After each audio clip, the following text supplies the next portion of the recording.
जितना पाठ हम पढ़ते हैं, जो अभ्यास करते हैं, वो सब मैकॉले का है। पाठ्यक्रम बिल्कुल हमने नहीं बदला 63 साल के बाद भी। मैकॉले ने यह पाठ्यक्रम बनाया था भारत में कारकुन तैयार करने के लिए। अब हम वही पाठ्यक्रम चला रहे हैं, हमारे बच्चों को कारकुन ही बना रहे हैं, और उससे ज्यादा क्या बन रहा है। और इस मैकॉले के पाठ्यक्रम में सबसे बड़ी बुराई है कि यह अंग्रेजी का है पूरा, और अंग्रेजी हमारी मातृभाषा नहीं है, वो विदेशी भाषा है, हमको आती नहीं है और आनी भी नहीं चाहिए। क्यों आनी चाहिए? हमको मराठी आनी चाहिए, संस्कृत आनी चाहिए, हिंदी आनी चाहिए, कन्नड़ आनी चाहिए, तमिल आनी चाहिए, तेलुगु आनी चाहिए। अंग्रेजी क्यों आनी चाहिए? किस अंग्रेज को हिंदी आती है जो हमको अंग्रेजी आनी चाहिए? बताओ ना, किस अंग्रेज को मराठी आती है जो हमको अंग्रेजी आनी चाहिए? अंग्रेजी तो नहीं आनी चाहिए। और इस देश में सबसे ज्यादा विद्यार्थी नापास होते हैं वो अंग्रेजी में। कारण कि मातृभाषा नहीं है उनकी, इसलिए नापास होते हैं। बंद करो इस अंग्रेजी को, कोई नापास नहीं होगा, कोई फेल नहीं होगा।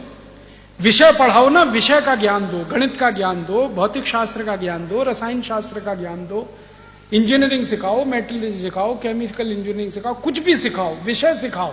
ये भाषा के चक्कर में क्यों फंस गए? और भाषा भी मूर्खों की है, कुछ दम नहीं है उसमें। कुछ लोग ऐसा तर्क देते हैं कि अंग्रेजी अंतर्राष्ट्रीय भाषा है। बिल्कुल नहीं। दुनिया में 200 देश है, मात्र 14 देशों में अंग्रेजी चलती है, बाकी कहीं अंग्रेजी नहीं। और वो 14 देश वो है जो अंग्रेजों के गुलाम थे।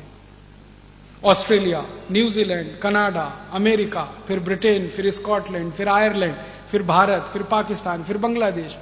इन्हीं देशों में अंग्रेजी है क्योंकि ये गुलाम थे अंग्रेजों के, बाकी कहीं नहीं है। फ्रांस में फ्रेंच है, जर्मनी में जर्मन है, रूस में रशियन है, जापान में जापानीज है, चीन में चाइनीज है, डेनमार्क में डेनिश है, नीदरलैंड में डच है। सब देशों की अपनी भाषाएं। कोई देश अंग्रेजी में काम नहीं करता, बात भी नहीं करता। और इन सब देशों के लोगों से जब मैं बात करता हूं, कहता हूं तुम अंग्रेजी क्यों नहीं सीखते? उन्होंने कहा क्यों सीखना, मूर्खों की भाषा है। और अंग्रेजी की मूर्खाई हमें समझ में आती है, फिर भी हम उसको चिपक के पकड़ के रखे। दुनिया में किसी भी भाषा में इतनी मूर्खता नहीं है जितनी अंग्रेजी में। PUT put, BUT boot, BUT but, PUT पट, सीयूटी कट है, बीयूटी बट है, तो पीयूटी पट होना चाहिए कि नहीं? और अगर पीयूटी पुट है तो बीयूटी बुट, सीयूटी कुट होना चाहिए। कुछ और छोरी नहीं है, इतनी मूर्खता की भाषा। अंग्रेजी की मूर्खाई क्या है? एक जगह CH होता है का, और एक जगह CH होता है चा। अंग्रेजी का एक शब्द है केमिस्ट्री, CHEMISTRY, केमिस्ट्री, ठीक है? तो चोपड़ा, CHOPARA, चोपड़ा, तो यहां कोपड़ा होना चाहिए।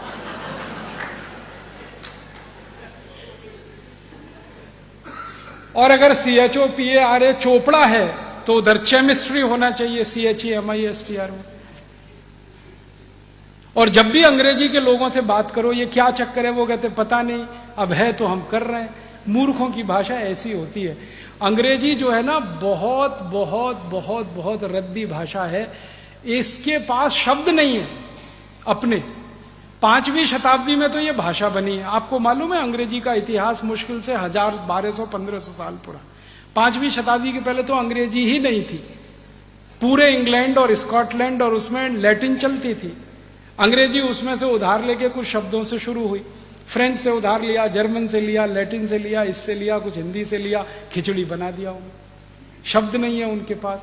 इतनी गरीब भाषा है ये, जो दुनिया में कहीं नहीं है। इनके पास ले दे के एक ही शब्द है, अंकल। काका, मामा, मौसा, फूफा, काका का काका, मामा का मामा, मौसा का मौसा, सब एक ही है, अंकल। शब्द ही नहीं है। और ले दे के एक शब्द है आंटी। काकी भी है, मामी भी है, मौसी भी है, सब आंटी। ये भारत में तो नहीं होता। हमारे यहां तो जितने भी रिश्ते हैं, हर एक के लिए अलग शब्द है। इनके पास शब्द ही नहीं। और ऐसी मूर्खता के शब्द हैं, समझ में नहीं आते। फादर इन लॉ, कौन सा? इधर वाला कौन सा father in? Mother in law कौन सी? इधर वाली की इधर वाली? मूर्खताओं की भाषा। अच्छा, मैं अगर आपसे हिंदी में या मराठी में ये कहूं कि ये व्यक्ति किसी व्यक्ति का साला है, ठीक है, आप 1 मिनट में पता लगा लेंगे साला है या माने उसकी बहन का भाई है, ठीक है। अगर मैं कहूं कि ये उसका जीजा है, इमीडिएट में पता लगा लेंगे। अंग्रेजी में साला और जीजा दोनों के लिए एक ही शब्द है, ब्रदर इन लॉ। अब पता ही नहीं है कि वो साला है कि जीजा है मूर्खों की भाषा की नहीं। अब ये मूर्खों की भाषा में हम फंसे हुए हैं और अपने को बहुत स्मार्ट समझते हैं। और ये मूर्खता पता है कहां तक जाती है? हम हिंदुस्तानी लोग अंग्रेजी के चक्कर में फंस के हमारा कचरा हो गया। ना हम अंग्रेज हो पाए, ना भारतीय रह पाए। आधे अंग्रेज आधे भारतीय। वो कैसे है? किसी के घर में जाओ तो पिताजी का नाम रामदयाल, माताजी का नाम गायत्री देवी, बेटे का नाम टिंकू। अब मैं पूछता हूं ये रामदयाल और गायत्री देवी का टिंकू कहां से आया?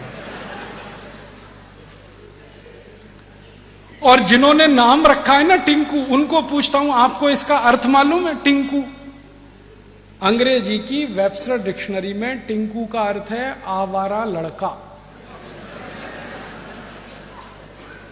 जो बाप की ना सुने मां की ना सुने, वो टिंकू है। और यहां अच्छे खासे अपने बेटे को आप टिंकू बोल बोल के टिंकू बना रहे। क्या मूर्खता के नाम रखे, कैसे कैसे नाम रखते हैं। Dablu, Bablu, Pinku, Tinku, Babli, Dabli, Twinkle, Dimple. क्या मूर्खता। कुछ नामों की कमी है अपने संस्कृत में, मराठी में, हिंदी में। क्यों आप ये फालतू अंग्रेजी नाम? और ऐसी मूर्खाई है इस देश में अंग्रेजी के नाम पे। कभी कभी कुछ घरों में मैं चला जाता हूं भोजन आदि करने के लिए, क्योंकि मैं भोजन होटल में नहीं करता, ठहरता भी होटल में नहीं, किसी के घर में ठहरता हूं, खाता भी घर में ही हूं, तो अक्सर घरों में जाता रहता हूं, तो वहां अंग्रेजी की मूर्खाई दिखाई देती है।